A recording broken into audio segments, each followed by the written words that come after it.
buddy, and say, okay, I've been through so many cycles of collective bargaining, and often things tend to get done at the 11th hour. Listen, he messed this all the way up, and we are almost at the 11th hour, and I'm gonna set a drop dead date soon for y'all to either have this done or we move on. Ladies and gentlemen, tonight's conversation carries real weight. The poetry slamming is over. The petty Instagram posts are over because Adam Silver, the NBA commissioner and the man who effectively signs the checks that keep the WNBA alive, has finally walked into the room, locked the door, and told everyone to sit down and listen. For months, we've watched WNBA players and owners bicker like children fighting over a toy, trading Valentine's Day memes and subtweets, while the league drifted closer to the edge. But at NBA All-Star Weekend, Silver broke his silence, and he didn't mince words. He spoke about the 11th hour, about a drop-dead date, and issued what can only be described as a warning shot to the entire WNBA ecosystem, especially Breanna Stewart and the WNBA leadership. His message was unmistakable. You are on the verge of fumbling the biggest bag in the history of women's sports, and I'm not going to let you do it. This wasn't a routine update from a commissioner. It was a CEO stepping in to stop a subsidiary from bankrupting itself.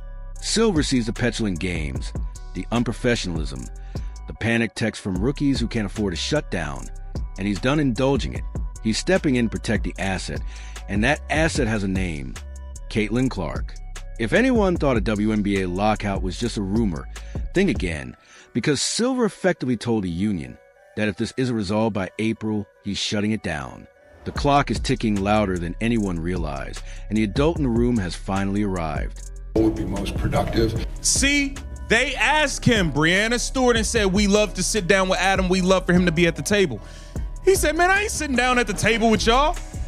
Let's analyze the phrase drop dead date, because in the corporate world that is terrifying language, and Adam Silver used it deliberately when he said, I'm not ready to set a drop dead date, and then immediately laid out why the clock is about to run out. This wasn't a suggestion.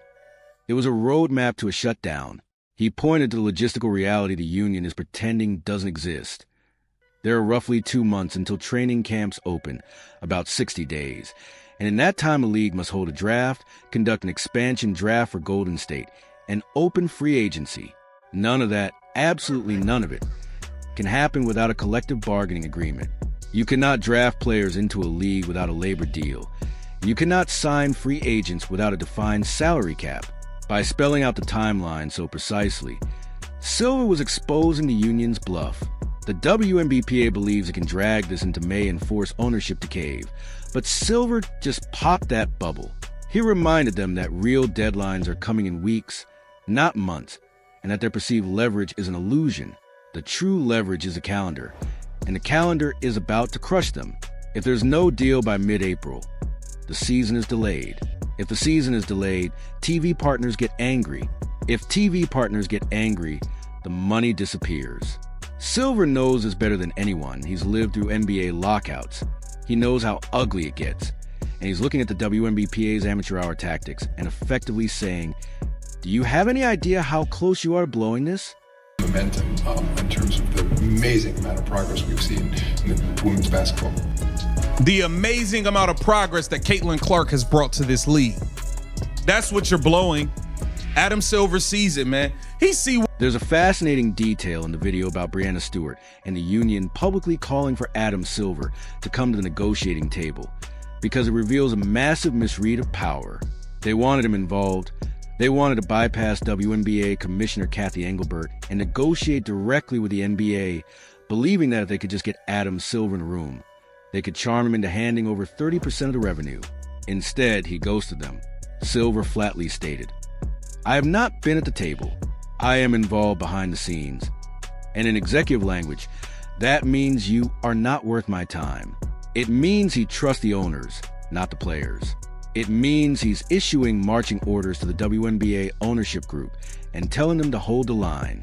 Publicly, he plays the diplomat, saying he's encouraged by the talks, but behind the scenes he's clearly signaling, do not give up the revenue share, do not cave to these demands.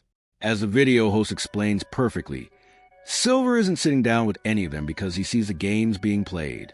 This is a deliberate power move. He's stripping legitimacy from a union's leadership by refusing to treat them as equals. He's effectively telling Breanna Stewart and Nneka Ogwumike, you deal with Kathy. I have an NBA to run and real problems to solve. Come back when you're serious. It's the ultimate snub, and it proves a union completely miscalculated its standing. They thought they were partners. Adam Silver just reminded them they're a subsidiary.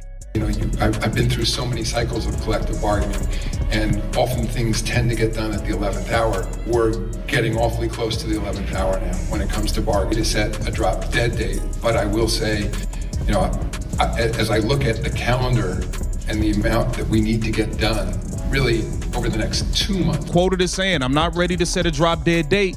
What I love to accomplish is putting pressure on everybody. That's NBA Commissioner Adam Silver on Why is Adam Silver stepping in now?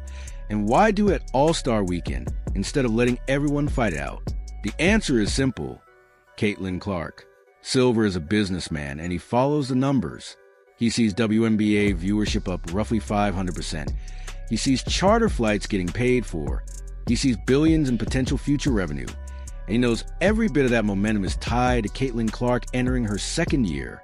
He also knows a strike would kill that momentum instantly. If the league shuts down, Clark goes dark. She disappears from a national conversation, plays golf, goes on vacation, and the casual fans, the millions who tune in just to watch Logo 3s, move on. They'll watch baseball. They'll watch the NBA playoffs. They will not sit around waiting for a labor dispute to resolve. Silver is looking at the WNBA and thinking, are you serious? You finally have the Tiger Woods of your sport, the Michael Jordan of this era, and you want to cancel the season? That's why his talk about timelines isn't just pressure. It's a protection order. He's trying to force a deal so Caitlin Clark is on NBC in May. He doesn't care about union politics or veteran jealousy. He cares about the progress he referenced publicly. And in executive language, progress means profit. And profit right now spells CLARK. Adam Silver is not going to let weak union leadership strangle the golden goose.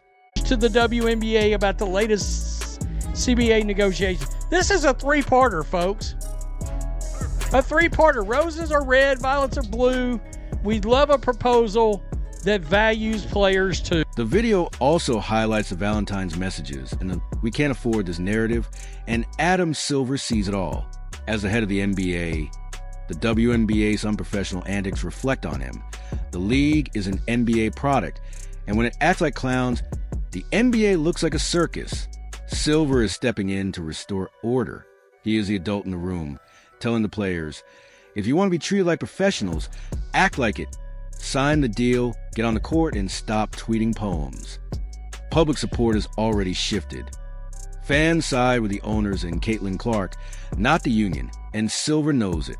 By applying pressure now, he gives the owners a green light to play hardball. If the players don't play, they don't get paid.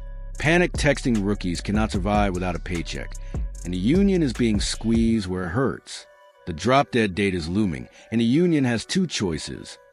Fold, sign the lucrative deal, and ride the Caitlin Clark wave to riches, or ignore the warning and risk shutting down the league. If the league dies, it won't be the owner's fault. It will be because the union ignored the flashing red lights from a guy who controls the bank account. Silver has handed them a lifeline, a chance to save face at the 11th hour, but they slap it away. The poetry slam is over. Sign the papers or explain to the players why they'll be working at Target this summer. The calendar won't wait. Caitlin Clark's era is arriving, and Adam Silver is determined to make sure the union doesn't block the door. This is the final warning.